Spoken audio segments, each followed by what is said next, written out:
Hi guys, this is Meet the Artist podcast. I'm your host, James Gainey. Today we're here with artist and store owner of Weird Sisters Freak Boutique. Weird Sister Freak Boutique with the owner, Sondra Carr, and we're going to have a conversation with her today. Thank you, Sondra, for having us in your space and taking time out of your schedule to talk to us. Yeah, thanks for having me.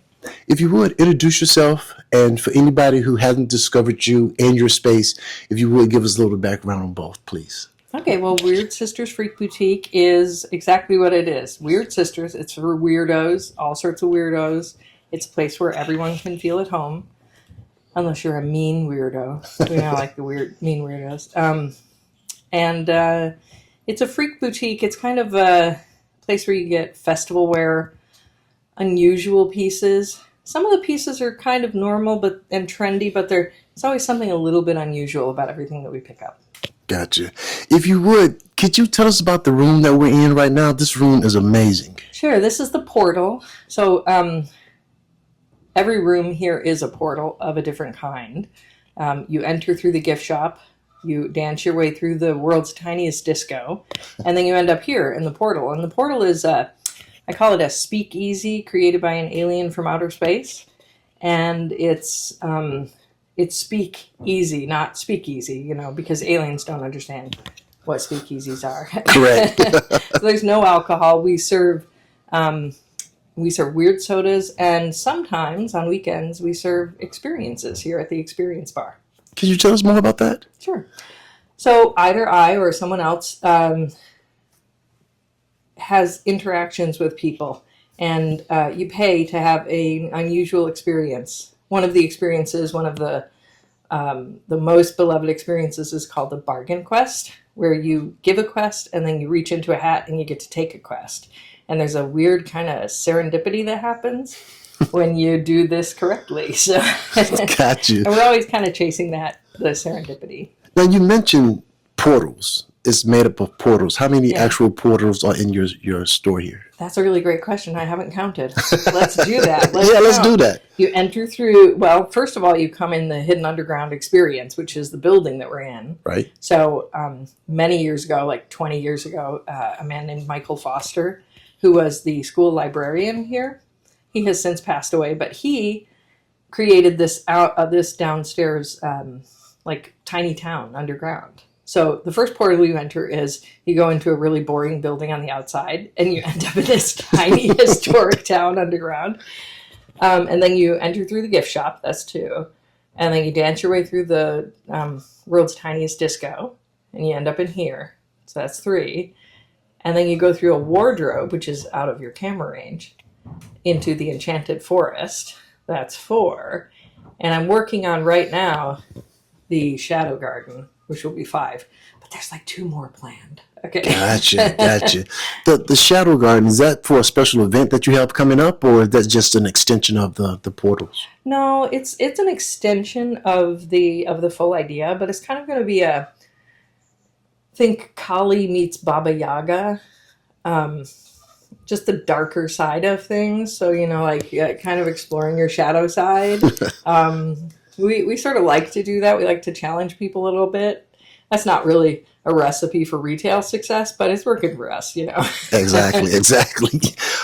Can you tell us about the name? How did you come up with the name for your boutique? Actually, my daughter and I were talking about names. I do a lot of brainstorming with her, and we had, like a list of all these different kinds of possible names. And I went on my first road trip to, because I like to go on a road trip once every year or 2 to, go bring some stuff back from other places. So I've been to like New Mexico and Colorado, and I think this one I was going to San Francisco and LA and Vegas, I think. So I'm going through the desert, and I'm calling my daughter. Every time I think of a name, I'm calling her up, and I'm like, how about this? Roots and Wings. And she's like, I don't know. So I'm like sitting with it for a while, and I just start noodling all the words together, and I hit on it. It was like we had all those words in there, and I kind of hit on it, and I called her up and I said, it's Weird Sisters Freak Boutique. And she said, I don't know, that's really long. And I'm like, yeah, it's like, okay. Yeah. It'll be okay. And then as soon as I opened up, everybody said it was a terrible name. well, how are people going to type it out? How are they going to find it? And people mess it up all the time. They call it Twisted Sisters. They call it just Weird Sisters. They call it just the Freak Boutique. They call it all sorts of other things. And they still find us. There you because go. people know what they're talking about. That's important that they find you. Yeah. Now, where do you get the pieces that you have in your boutique? Because you have an eclectic collection of a little bit of this and a little bit of that. How do you source your pieces? Well, when I first started, I did the trips that I was talking about more often because there wasn't a ton of it around here. And so I took trips, like I said, a lot wider, like in the Southwest. And then I would take at least once a month. I go to Portland and Seattle. I bring back some stuff from there. But recently, the last couple of years, I've realized that there are a lot of weirdos around here, and they've been hiding all their weird stuff. And now they finally are bringing it to me. So there's a lot more local weird stuff going on now. Oh, so people bring you things? Yeah, I mean, I don't take donations. I buy from people, but they started kind of realizing that this is the stuff that I sold, and they're bringing stuff to me to sell it to me. So that's incredible. Yeah, that's incredible. Wow. Yeah. So, do you have any upcoming events that you want the people to know about or be aware of? We're going to be doing an event. We have an event we just started it last year and it was amazing. So we have an event that we call the ramp up countdown, where we like to have, like, just having a regular 30% off sale just seems so not aligned with what we're trying to do. So last year at Christmas, we did this ramp up countdown. So for 10 days, we just ramped up the sales, and it went a little too far. We got up to like 75% off. People thought we were going out of business. But this time and going forward, we're going to be doing on the 10 days before the equinox and the solstices. We're gonna count down 10, 9, 8, 7, 6, 5, 4, 3, 2, 1, and 1 is the day before each of those. But then the sales are going to ramp up from 5% to 50%. Okay. So you're going to have any of the resale items in the store are going to be 5 to 50% off the closer you get to that point. And then on the solstice and the equinoxes, we're going to have a special VIP, sneak peek sale that goes on where you get to see all the new stuff that's going out for the season. Gotcha. And that's only available to our 2 people who are on our email list. Okay. Yeah. So you do have email list for, would you like to tell the... Yeah. You can go to WeirdSistersFreakBoutique.com, and it's right up at the top. Would you like to join our... It probably says something weird because everything that we have says something weird.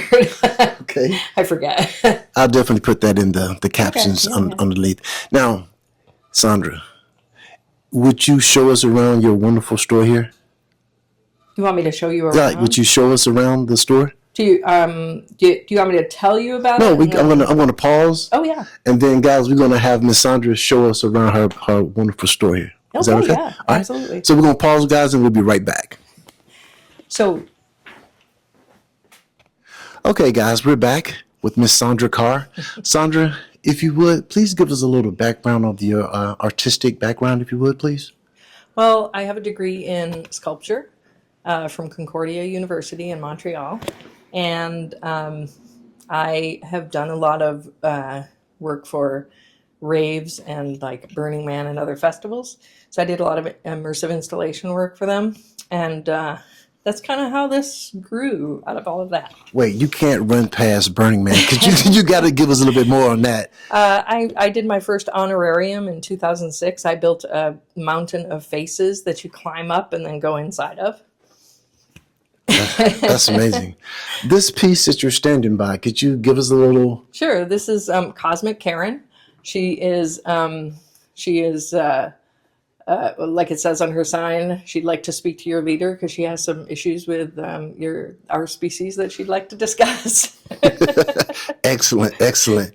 So, and this is the outside of your store, and you're going to take us in. Is, all right. Yeah. If you would, you can take us in and kind of show us around, please. Sure. Yeah. Absolutely. Welcome to Weird Sisters Freak Boutique. So you enter through the gift shop, as opposed to exit through the gift shop. If you know, you know. And this is where you purchase all the things that make the art possible. And I'll let you walk through here. This is the world's tiniest disco.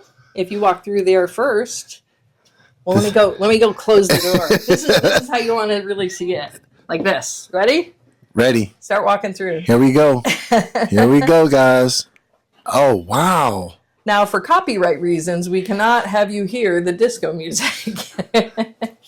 This is amazing. If you guys haven't been here, you have to come to this store. If for nothing else, that little experience right there. And this is the portal. This is a speakeasy created by an alien from outer space. Yes, it's Cosmic Karen.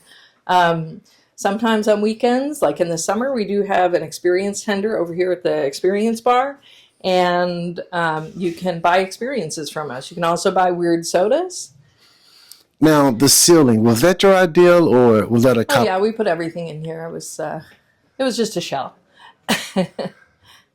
And if you turn around, there's the black hole. Sometimes I tell people just watch out for the black hole. And we use black 3.0 if you want to get that effect. Amazing. And we're going to see if you turn just a little bit, yeah. There, right there. We go, guys. The black hole. That is amazing.